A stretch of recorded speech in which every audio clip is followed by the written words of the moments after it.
तो नहीं, चल आज प्रोटिस्टा लिखे भी और स्टार्ट भी करेंगे। प्रोटिस्टा ये किंगडम है और इस किंगडम में हम लोग इंक्लूड करते हैं यूकैरियोटिक यूनिसेलुलर ऑर्गेनिजम्स। किसको रखते हैं? Eukaryotic unicellular organisms. यूकैरियोटिक भी होना चाहिए और यूनिसेलुलर भी होना चाहिए। मतलब अगर हम बात करें कि क्या बैक्टीरिया प्रोटिस्टा का मेंबर है, बैक्टीरिया हम नाम रखते हैं ब्लू ग्रीन एल्गी है प्रोटिस्टा का मेंबर। क्या अंतर है, क्या फीचर है जो इसको अलग कर देगा? सर वो प्रोकैरियोट। बिल्कुल, मोनेरा है तो वो प्रोकैरियोटिक सेल है, इसलिए वो इसमें नहीं आएगा। अच्छा, हम लोग यूकैरियोटिक है, हम लोग इसमें जा सकते हैं? नहीं, क्यों? क्योंकि हम लोग मल्टी सेलुलर है। ठीक है, तो ये सब पॉइंट्स को ध्यान रखना है कि इसमें वही रहेगा जो यूकैरियोटिक भी हो और यूनिसेलुलर भी हो, दोनों होना चाहिए। ठीक है, अगला पॉइंट थोड़ा सा कॉम्प्लिकेटेड है बट समझना। एक लाइन है, लिखा है एनसीईआर के कि boundaries of this kingdom is not well defined. ये हम पहले भी बताए हुए हैं वैसे। Boundaries of this kingdom is not well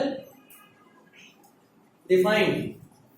मतलब ये कि इस किंगडम का जो बाउंड्री है, लिमिट है, कौन सा ऑर्गेनिज्म इस किंगडम में रहेगा कौन सा नहीं रहेगा, ये क्लियरली स्पेसिफाई नहीं किया हुआ। उन्होंने इस बात को क्लियरली स्पेसिफाई नहीं करा कि ये फीचर रहेगा तो ही प्रोटिस्टा में रखेंगे। अगर हम पांचों किंगडम को एक डायग्रामेटिक वे में दिखाना चाहें तो सबसे नीचे होता है मोनेरा। इस मोनेरा में क्या होता है?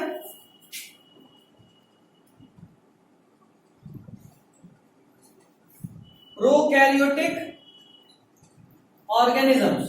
ठीक है, इस मोनेरा से थोड़ा और डेवलपमेंट हुआ, इस मोनेरा से थोड़ा और डेवलपमेंट हुआ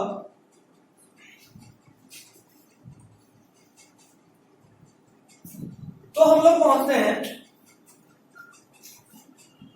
प्रोटिस्टा में। किसमें पहुंचते हैं? प्रोटिस्टा में, जिसमें कि अभी देखो मोनेरा से डेवलपमेंट होकर क्या बना? प्रोटिस्टा। और इस प्रोटिस्टा से 3 ब्रांच निकलता है, एक है फंगस, एक है प्लांटिक और एक है एनिमेलिया। बात असल में यह है कि अगर हम बोल रहे हैं कि ये मोनेरा और ये प्रोटिस्टा, इन दोनों के बीच का अगर हमको कुछ लिंक का बात करना हो तो हम एक ऐसा ऑर्गेनिज्म का बात करेंगे जिनमें इन दोनों किंगडम का कुछ ना कुछ कैरेक्टर्स हो, जो कि है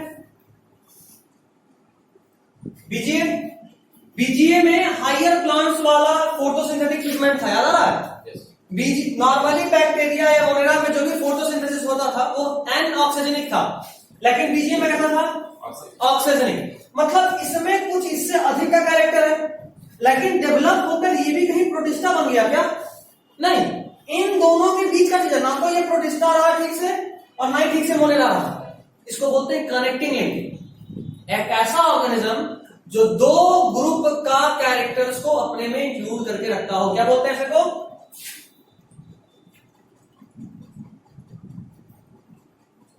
कनेक्टिंग लिंक। वैसे ये कनेक्टिंग लिंक का उतना सही एग्जांपल नहीं है, बट फिर भी चलो ठीक है। अभी देखो, अगर हम कह रहे हैं कि प्रोटिस्टा एक ऐसा किंगडम है जिसमें अलग अलग किंगडम के बीच का ऑर्गेनिज्म है, लिंक है, तो देखो फंगस के कैरेक्टर वाला कुछ ऑर्गेनिज्म भी प्रोटिस्टा में मिलेगा।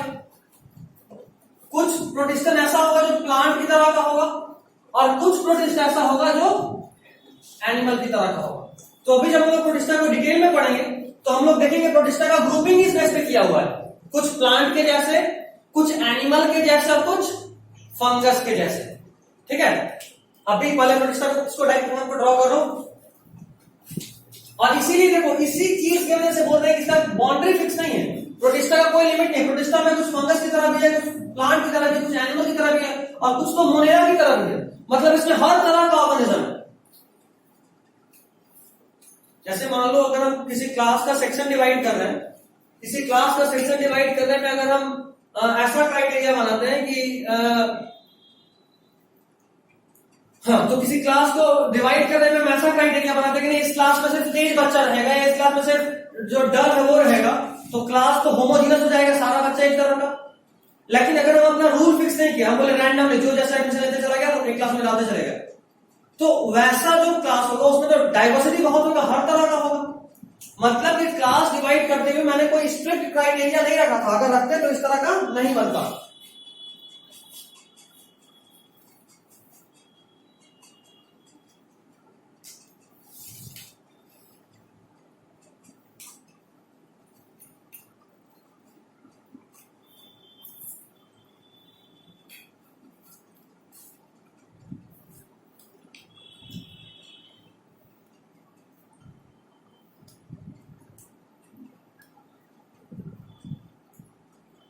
हो गया। और देखो आज एक और चीज बता रहे हैं, यूज कलर, जितना कलर हम यूज कर रहे हैं कम से कम उतना 4 कलर आपके पास होना चाहिए। और पेन मिल जाएगा सब स्टेशनरी। हाँ बिल्कुल, एग्जाम में नहीं, कॉपी में अपने नोट्स में एकदम यूज करना है, बिना उसके आपका कॉपी एकदम पता ही नहीं चलेगा कि आप कहाँ डायग्राम में क्या बना रहे हैं। ठीक है ना, बायोलॉजी है ना, यहाँ तो डायग्राम्स का जरूरत है, कलर का जरूरत। और दूसरा चीज जो धीरे धीरे आप सीखोगे, अभी तो ऑफलाइन क्लास का पहला दिन पढ़ाई का है, तो सिर्फ रिविजन की बात किए, मम्मी लोग का बुराई किए, नहीं देखे तो वीडियो नहीं देखे, देखते तो पता चल जाता क्या किए थे उसे, मम्मी स्पेशल बिल्कुल। क्या है, तो आज तो पढ़ रहे हैं, तो आज स्टार्ट किए, धीरे धीरे आप ये भी सीखेंगे एक किस तरह से नोट करना होता है। किसी भी क्लास के पढ़ाई को इफेक्टिव बनाने के लिए बहुत बार बोले 3 चीज का जरूरत होता है, कब बोर्ड देखना है, कब कॉपी में लिखना और कब मेरा फेस देखना है। अगर इन तीनों चीज के बीच में कोऑर्डिनेशन हो गया तो आप बहुत देर से पढ़ पाएंगे। सबसे मेन चीज होता है कि कब आपको बोर्ड देखना है, कब मेरा फेस देखना है और कब आपको कॉपी में लिखना है, और तीनों काम साथ साथ होता है एक कोऑर्डिनेटेड मैनर में। ये चीज सीखिए, कोशिश कीजिए, कब कॉपी, कब फेस और कब बोर्ड, और साथ साथ, क्योंकि इतना टाइम से अभी लिख कर रुका, ये रुकूंगा नहीं मैं, अभी स्टार्टिंग है, सिखा रहा हूं, सीख लो। उसके बाद आपको सब साथ साथ करना होता है, समझना भी साथ में होता है, लिखना भी साथ में होता है, पढ़ना भी साथ में होता है। क्योंकि अब आप हायर क्लास में हो चुके, अब आपको फास्ट काम वाला तरीका भी आना चाहिए। जैसे टीचर लोग एक बार में मार्कर से ड्रॉ कर लेता डायग्राम बिना मिटाए हुए, वैसे डायग्राम भी ड्रॉ करना हो। 10th में तुम लोग हम पढ़ाए भी हैं ऐसे, बिल्कुल एक बार में बनाना है, तो वो चीज सीखना होगा। तो कितना बच्चा थोड़ा ना, उतना टाइम थोड़ा ना मिलेगा, एग्जाम में उतना मौका मिलेगा कि तुम मिटा मिटा कर बनाओ, एक बार में हाथ चलना चाहिए। ठीक है, तो सब सीखेंगे धीरे धीरे, हर चीज सीखेंगे, हर प्रॉब्लम का सॉल्यूशन होगा। चलिए अब इसमें थोड़ा लोकोमोशन का बात करते हैं। इसमें लोकोमोशन 3-4 तरीके से होता है, या तो सीलिया के थ्रू, या फिर लोकोमोशन। अच्छा चलो, एक लोकोमोशन में तो कुछ याद है, एक तरह का 2 टर्म होता है, एक होता है, तुमको आगे पढ़ना भी है, अभी बता दे रहा हूं, और दूसरा होता है, दोनों सेम है या दोनों में डिफरेंस है? अलग है, क्या डिफरेंस है? लोकोमोशन सर ठीक मूवमेंट बता देते हैं, और मूवमेंट तो हर चीज, कोई भी चीज का मूवमेंट होता है।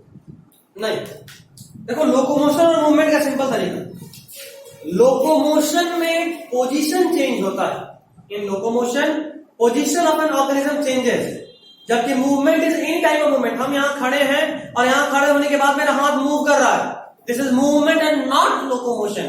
भाई हम यहां से यहां मूव कर गए, this is movement as well as locomotion. क्योंकि पैर तो हिला तो मूवमेंट तो हुआ, और साथ में मेरा पोजीशन भी बदला, दिस इज लोकोमोशन। ठीक है, तो अभी जो हम आपको बता दिए ये यहाँ के सिलेबस का पार्ट नहीं है, बट 11th में ये चैप्टर है लोकोमोशन एंड मूवमेंट, वहां पढ़ना है, तो उसको लिख भी लो, टॉपिक के ऊपर में जो जगह होता है, मार्जिन के ऊपर में जो जगह वहां लिख लो लोकोमोशन और मूवमेंट का डिफरेंस। लोकोमोशन में लिख लो here position of an organism changes,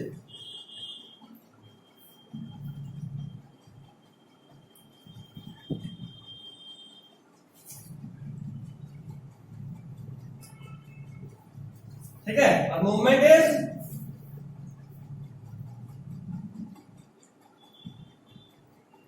या एनी टाइप ऑफ मूव कर दो, any type of changing position, या एनी टाइप ऑफ जिस जगह से गए सर वहीं पर आकर कोई भी मूवमेंट हमें ही है। लेकिन बस मेरा हाथ मिल गया तो मूवमेंट हो गया, लोकोमोशन नहीं। Moving of organ of body करो। अब तुम यहां से वहां जाओगे उसमें भी तो आपका पैर हिलेगा ही, तो लोकोमोशन तो हुआ क्योंकि जगह भी बदला, लेकिन मूवमेंट भी तो हुआ, तो आपका पैर हिला ना।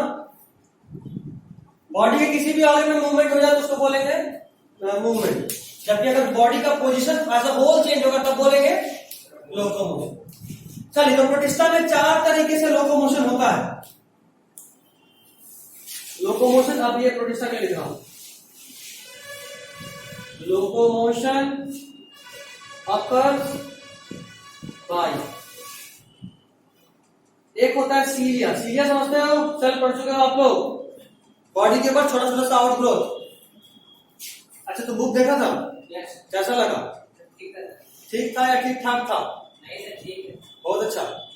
एनसीईआरटी से बेहतर समझ में आ रहा है? चलो, सब ठीक है। अभी तो मेरा पढ़ाने से लैंग्वेज गैप भर गया, हम इंग्लिश में भी बना, तुम वहां पढ़ के हिंदी में समझ सकते हैं। ठीक।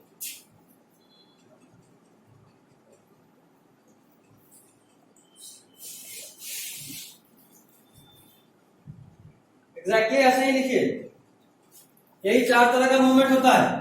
सीलिया, फ्लैजिया और सूडोपोडिया तीनों आप जानते हैं, आपके लिए सिर्फ मेटाबॉलिक नया है ना? लिख लीजिए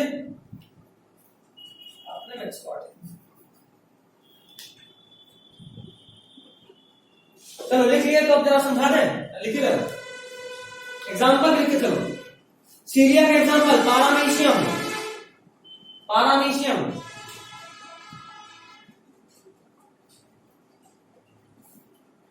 सबका नाम वाम आएगा, टेंशन नहीं लेना, सबका नाम वाम आएगा, सब अभी पढ़ेंगे। पारामीशियम, इसमें सीलिया से मूवमेंट होता है। नेक्स्ट इज फ्लैजिला, डाइनोफ्लैजिलेट्स और यूग्लिना। डाइनोफ्लैजिलेट्स का नाम तो नहीं सुने हो, अभी सुनोगे या शायद आज बच जाए, नहीं हो जाएगा। डाइनोफ्लैजिलेट्स और यूग्लिना। सूडोपोडिया में एग्जांपल बताना पड़ेगा। अमीबा, बिल्कुल अमीबा। अमीबा में मूवमेंट कैसे होता है? सूडोपोडिया से होता है। तो ये 3 तो आप जानते हो। मेटाबॉलिक क्या है? मेटाबॉलिक में क्या होता है ना कि कई बार जैसे तुम अगर कभी किसी कीड़ा को देखे होगे, या अगर कभी कोई एक ऐसा YouTube का वीडियो देख रहे हो जिसमें माइक्रोस्कोप में किसी कीड़ा का मूवमेंट दिखा रहा हो, तो कीड़ा क्या पैर से चलता है? कैसे चलता है? सरक सरक के चलता है। अपने बॉडी में कभी कॉन्ट्रैक्ट करता है, कभी एक्सपैंड करता है। पहले खींचा, सिकोड़ा और फिर खुद को फैला के आगे चल गया। ऐसे चलता है ना, अर्थवॉर्म की तरह। हाँ, अर्थवॉर्म से थोड़ा और, चूंकि वो फ्लैट होता है तो थोड़ा और अलग होता है, बट अर्थवॉर्म की तरह बोल सकते हो। Movement by contraction and relaxation of body. Metabolic Euglena में होता है। यूग्लिना बोल रहा हूं, क्या नाम है? 1 मिनट, यूग्लिना ही है, सही है।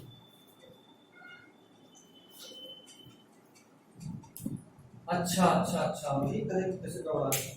यूग्लिना में दोनों होता है। फ्लैजिला का उसका डायग्राम हम लोग देखेंगे। तो यूग्लिना कुछ ऐसा होता है। देखो ये डायग्राम जो हम बना के दिखाया ना, एक आइडियल डायग्राम बनाने का तरीका देखो। यहां से मार्कर स्टार्ट हुआ, देख रहे हो, और एग्जैक्टली यहीं पे आकर रुका। उसके पहले हम सोच रहे थे कि मेरा हाथ कैसे कैसे घूमेगा। एक बार में डायग्राम बनाने का यही तरीका होता है, ठीक है? तो एक बार किए, जहां पार्ट वाइज करोगे, जहां मान लो हम इसी को ऐसे से करें, तो देखो थोड़ा टेढ़ा भाग गया, तो इसको मिटा के ऐसे करेंगे, फिर ऐसे करेंगे। जबकि सीधा लेंगे तो देखो एक कंट्रोल ले ले, देख रहे हो? तो अगर हाथ नहीं रोके तो भले ही थोड़ा टेढ़ा मेढ़ा होगा, अच्छा लग रहा है, और हाथ रोक के तो देखो कैसे भागने लगता है। समझे बात? तो हाथ डायग्राम बनाते हो कभी मत रोकना, ये सिखाना चाहिए।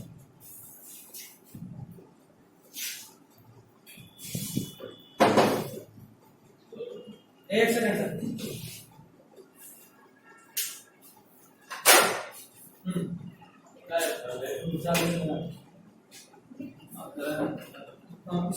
उसका नहीं पता, इसमें तो है। ठीक है, तो यूग्लिना में क्या होता है ना, यहाँ पे उसका एक 2 फ्लैजिला होता है। जब इसको पढ़ाएंगे डिटेल में तो बताएंगे। 2 फ्लैजिला, कितना फ्लैजिला? 2। एक जो होता है ना थोड़ा बड़ा होता है, डायग्राम नहीं बना पा रहा हूं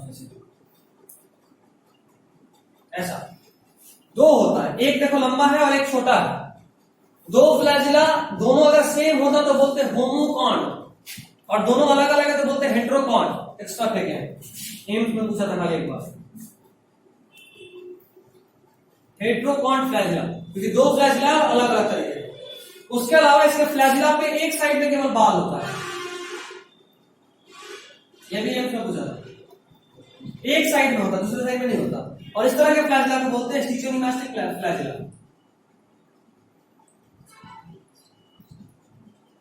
ये भी तुमसे नहीं पूछे, बस बता दिया, सुन लो, दिमाग रखो, क्योंकि अगर बोल दिए तो ऑप्शन देके तो याद आ ही जाएगा, कभी दिख गया तो। ठीक है, एग्जाम में डायरेक्टली नहीं पूछेगा, कभी नहीं पूछेगा। अगर गलती से भी आ गया तो ये क्वेश्चन छोड़वाने के लिए सब छोड़ दो, जो ज्यादा तेज बनेगा वो गलती करेगा, नेगेटिव मार्किंग करेगा, ये ऐसा क्वेश्चन। लेकिन तुमको हम बता दिया तो अगर कभी आ गया, किसी टेस्ट में नहीं आएगा, मान लो कभी एलेन का आकाश कटे जाके सब बोलेंगे, कभी ये क्वेश्चन पूछ सकता है, नीट नहीं पूछेगा। और इसके ऊपर ना प्रोटीन का कवरिंग होता है इस तरह से,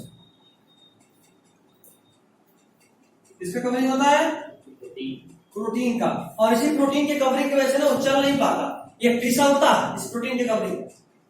ठीक है, फिसल के कॉन्ट्रैक्ट रिलैक्स होकर मूव करता है। उस प्रोटीन कवरिंग का नाम पेलिकल है, ये इंपॉर्टेंट है, बना ही लेना पेलिकल। या फिर रुक जाओ, 2 मिनट 2 मिनट बाद बोलूंगा। इतना हो गया, समझ गया कैसे कैसे मूवमेंट होता, समझ में आ गया। अभी बात करें इसके न्यूट्रिशन का, लिखिए डिफरेंट मोड ऑफ न्यूट्रिशन। आप शायद इसका नसीब नहीं है, बट कोई नहीं, सबसे पहले न्यूट्रिशन पढ़ाएंगे।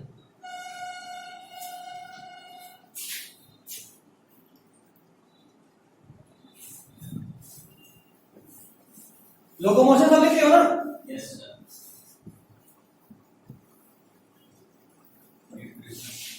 अभी न्यूट्रिशन, इसमें देखो कुछ ऑटोट्रॉप भी हैं, कुछ पैरासाइट भी हैं, मतलब सैप्रोब, और कुछ पैरासाइट या हेटेरोट्रॉप भी हैं। तो चलो सबसे पहला डिफरेंट मोड ऑफ न्यूट्रिशन, और मोड ऑफ न्यूट्रिशन के बेसिस पे इसको क्लासिफाई करें।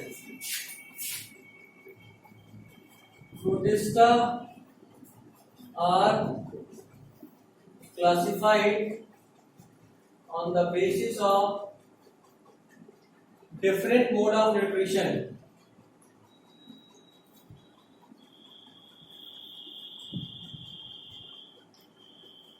On the basis of different mode of nutrition.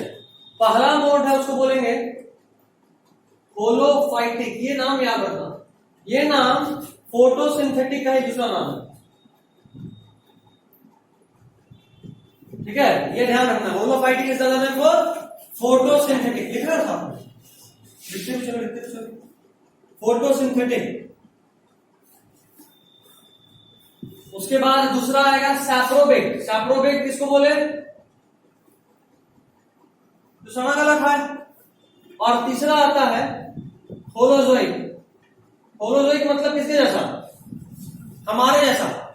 हमारा जो मोड ऑफ न्यूट्रिशन है कौन सा है? Holozoic mode of nutrition. हम लोग खाना निगलते हैं, है ना, पहले चबा फिर क्या करते हैं? निगलते हैं। तो हमारा मोड ऑफ न्यूट्रिशन कैसा है? होलोजोइक। कोई दिक्कत? चलो एग्जाम्पल थोड़ा सा बताएंगे और फिर आगे बढ़ेंगे। होलोफाइटिक में पहले वाले में 3 क्लास है वहां, देखिए पहला डाइनोफ्लैजिलेट्स, डाइएटम और यूग्लिनोइड्स। डाइनोफ्लैजिलेट्स ये ग्रुप का नाम है, पहले भी आ चुका है एक बार नाम। दूसरा नाम डाइएटम्स और तीसरा यूग्लिनोइड्स। आप सब जानते हैं यूग्लिनोइड ना एक ऐसा है जो लाइट मतलब जिसको जो ऑटोट्रॉपिक और हेटेरोट्रॉपिक दोनों मोड ऑफ न्यूट्रिशन फॉलो करता था, पढ़े थे ना। इसमें वो भी होता है, क्या बोलते हैं, क्लोरोफिल भी होता है। एक ऐसा एनिमल जिसका क्लोरोफिल, वैसा भी पढ़े होगे? नहीं पढ़े? कोई बात नहीं। तो इसमें क्लोरोफिल भी होता है, और अगर लाइट नहीं रहा ना तो ये इंसान की तरह शिकार करके खाता है, ठीक है। तो अगर लाइट रहा तब तो फोटोसिंथेसिस करेगा, खाना बनाएगा। लाइट एब्सेंट तो ये क्या करेगा? शिकार। ये प्रीडेटर की तरह एक्ट करता है। किसकी तरह एक्ट करेगा? प्रीडेटर, शिकारी, ठीक है। तो पहला अभी हम इसके डायनोफ्लैजिलेट्स, डायटम और यूग्लिनोइड्स में सबसे पहला यूग्लिनोइड्स ही पढ़ेंगे, उसमें डायग्राम आप बनाओगे। दूसरा सैप्रोडिक्स में आता है स्लाइम माउथ, स्लाइम माउथ जो कि फंगस की तरह है। स्लाइम माउथ की तरह है, फंगस की तरह। और तीसरा आता है प्रोटोजोअन्स, इसमें अमीबा ये सब आ जाएगा। यहां से एक बहुत बढ़िया क्वेश्चन बनता है, अमीबा क्या है? तो प्रोटोजोआ। अमीबा क्या है? तो या तो प्रोटोजोआ बोलोगे या प्रोटिस्टा बोलोगे। अक्सर लगता है कि अमीबा एनिमल है, या तो एनिमल लगता है, तो फिर बैक्टीरिया लगने लगता है कि मोनेरा का मेंबर है, लेकिन नहीं, वो किसका मेंबर है? प्रोटिस्टा का। प्लाज्मोडियम प्रोटिस्टा है। तुम लोग 9th में पढ़े होगे जब डिजीज, तो पढ़े होगे प्रोटोजोअन डिजीज, वैसा डिजीज जो प्रोटोजोआ से, जैसे मलेरिया प्लाज्मोडियम प्रोटोजोआ है, अमीबाइसिस प्रोटोजोआ है, एलिफेंटियासिस प्रोटोजोआ है। तो ये सब ध्यान रखना, ये करो। उसके बाद हेडिंग डालो पहला यूग्लिनोइड्स और इस डायग्राम को बना लो।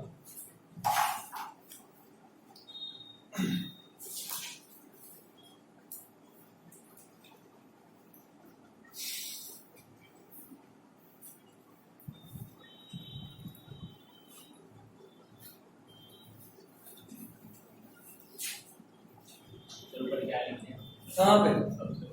ये हेटेरोकॉन, HETEROKONT, दो फ्लैजिला है अनइक्वल, इसको बोलते हैं टू अनइक्वल फ्लैजिला। हेटेरोकॉन का मतलब वही होता है। हाँ, एक ये लॉन्गर है और ये शॉर्टर, ठीक है। एक लिखा था स्टिचोनिमास्टिक, स्टिचोनिमास्टिक flagella having hairs on only one side, ठीक है।